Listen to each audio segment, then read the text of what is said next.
Yeah, thanks to the members of the media for coming this morning. We're here to give some awareness to a offence type that's been more and more prevalent in the course of 2020.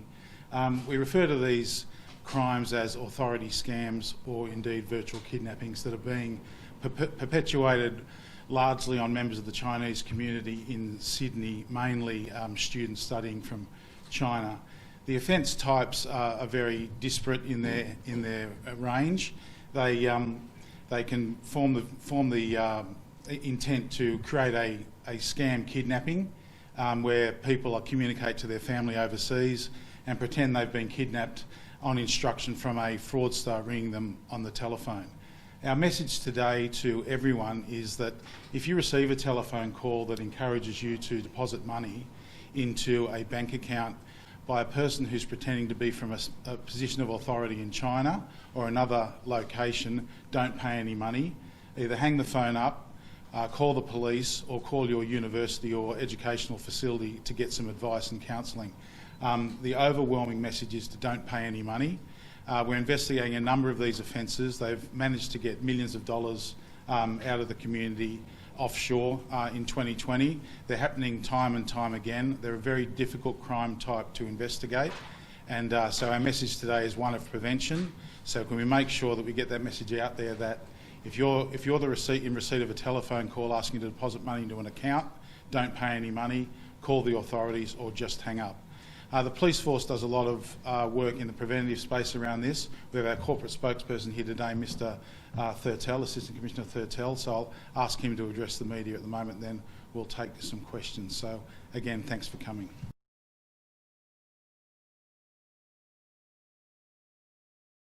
The best tool that we have as a policing organisation to prevent these crimes is to educate our community, to educate the Chinese community in Australia, the international Chinese students in Australia and the broader Australian community, as well as our education providers.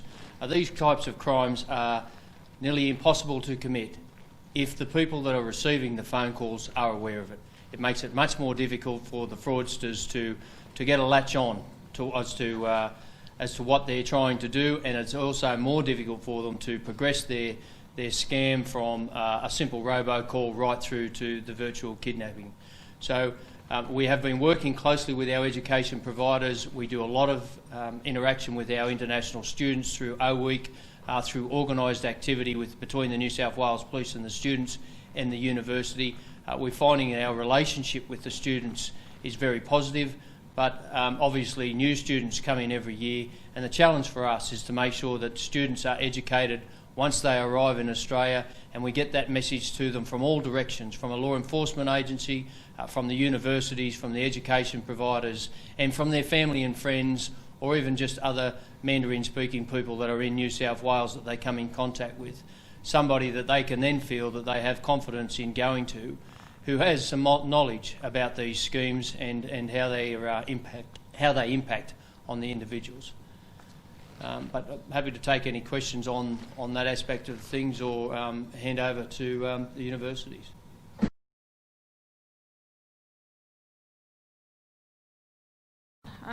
Universities in New South Wales take the welfare and well-being of all of our students very seriously.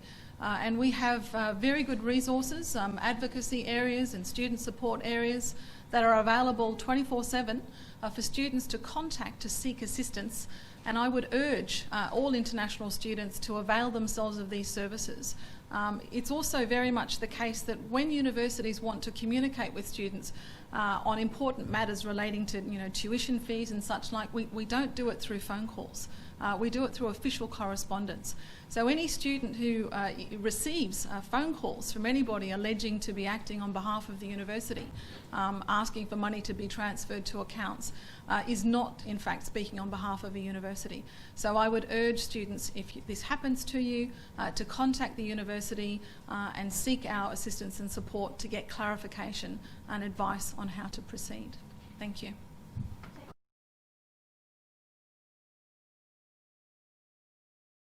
What they think are legitimate debts to these authorities, as Candace calling them. Yeah, that's right. The scammers will purport to be from a Chinese authority such as the police or the tax department, and they will demand money from the students for various reasons depending on the script that they're trying to pull off at the time. So it's important for the students to know that the Chinese authority have told us that under no circumstances, like New South Wales, would a government organisation contact a student overseas or even a member of the community overseas to demand money. The same as the New South Wales Police or any other state agency would never contact somebody demanding money over the phone.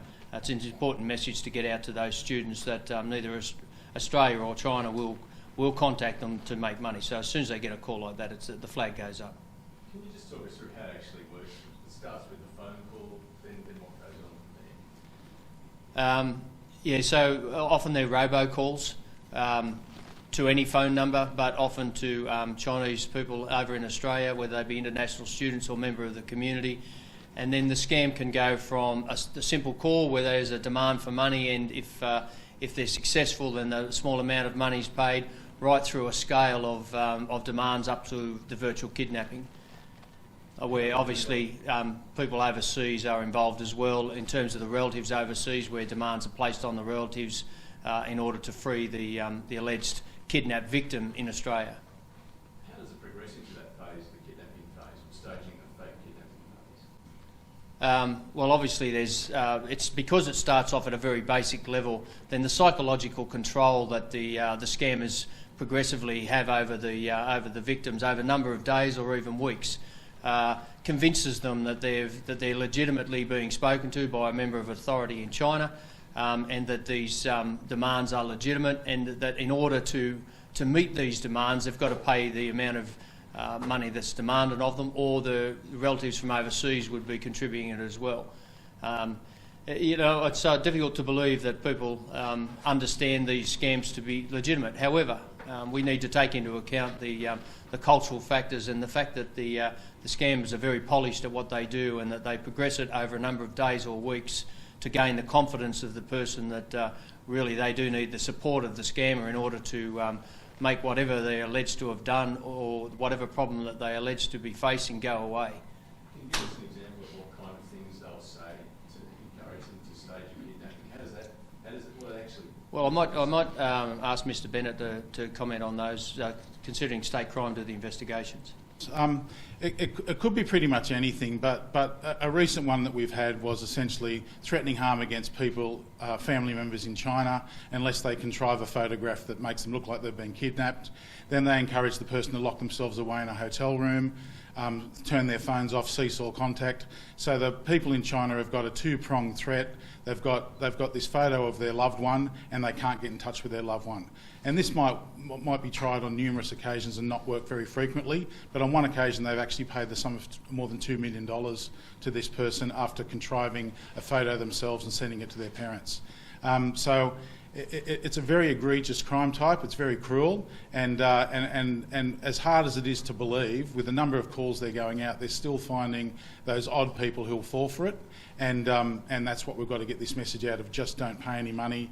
And as Mr Thurtell just said, we've spoken at length to the Chinese government. They're in lockstep with us today. They will not ring anyone up and ask them to contribute money into a bank account under any circumstances, and they're very concerned about this crime type themselves. How do police believe these victims are being chosen and found and contacted? It's probably not at random, but it's almost at random. So if you've got a Chinese surname and you're living in Australia, you might get one of these calls. So we're not exactly certain how they're generating the target base, but we do know there's far more many phone calls than there are successful crimes committed. So they're casting the net very widely. They're getting a few people that fall for it, but it's very lucrative when you do get someone to fall for it, because they've clearly got the money behind them to pay the ransom. They're clearly encouraging people to not call the police, so we're not finding out about it till the money's been paid, and it's just trial and error on their part. It's an industrial scale fraud offence type. The Chinese have instructed us about the type of places that do that in China and other Asian countries, and that's why we just need to get this message out of don't pay up. And so you do believe that this is operating out of China rather than Australia or somewhere else? The evidence base is difficult. We're very certain that these offences are taking place offshore. We don't know exactly what country they are. We've been briefed by the Chinese police that they do investigate this offence type onshore and throughout Asia, but we don't know. And the difficulty around the internet-based telephone call they make and the money transfer is by the time we know about it, it's very difficult to track the call and it's very difficult to track the money. That's why we've got to focus on prevention. So what chance of catching the offenders? Look, we've got a number of investigations ongoing. There's an inherent difficulty around it, as you would understand, but we do investigate these matters. Police are aware of 8 cases this year. Do you think that there are other people out there that just haven't come forward yet? I'm absolutely certain there'll be other offences that we don't know about. Absolutely certain of that. And how did this first come on the radar for police? Did someone who fell victim to this come forward, or was it flagged off by Chinese authorities? We usually get it reported by family members offshore, often once a ransom's been paid. We had around 1 or 2 of these offences last year, but they've really increased in frequency throughout 2020, and we're not exactly sure the reason for that.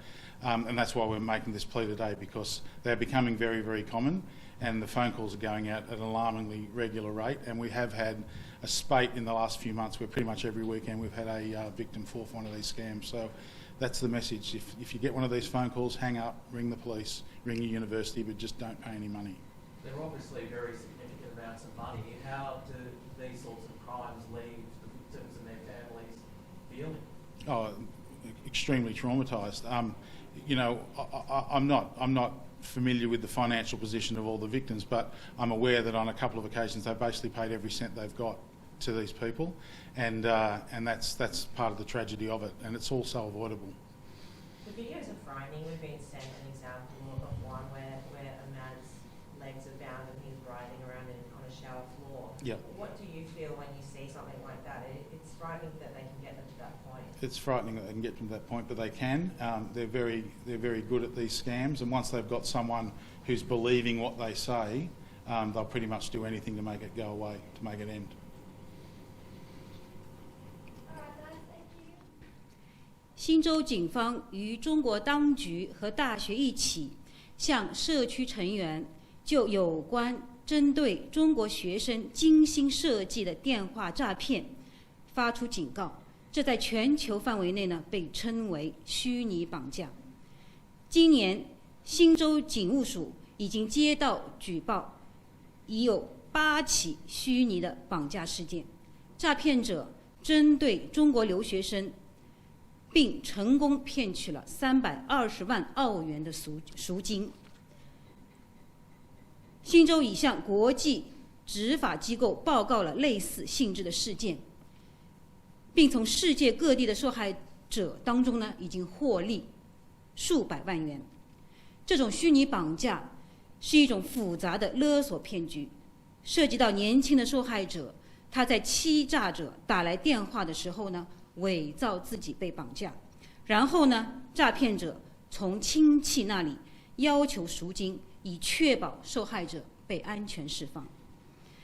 调查人员被告知，最初的联系呢，通常是通过电话打来的，对方他通常是讲普通话。他们声称自己是来自于中国的权威机构的代表，如中国使馆、中国领事馆，或者呢是来自于警察局。然后呢，来电者他说服受害者，他们已在中国涉嫌犯罪，或者呢他们的身份被盗，他们必须支付费用以避免法律诉讼，或者他们会被逮捕，或者会被驱逐出境。诈骗者他们利用技术掩盖其实际的位置，他们鼓励受害者继续通过各种加密的程序，比如说微信或者是 WhatsApp 来继续与他们保持通信。然后呢，受害者会受到威胁，胁迫将大量的资金转移到未知的海外的银行账户当中。在某些情况下，被害者会被说服伪造自己被绑架，那就是所谓的虚拟绑架。诈骗者他指示受害者停止与家人和朋友的联系，让他们租用旅馆的房间，并且呢拍摄照片进行摄像，描绘出他们被绑架并被蒙住了眼睛。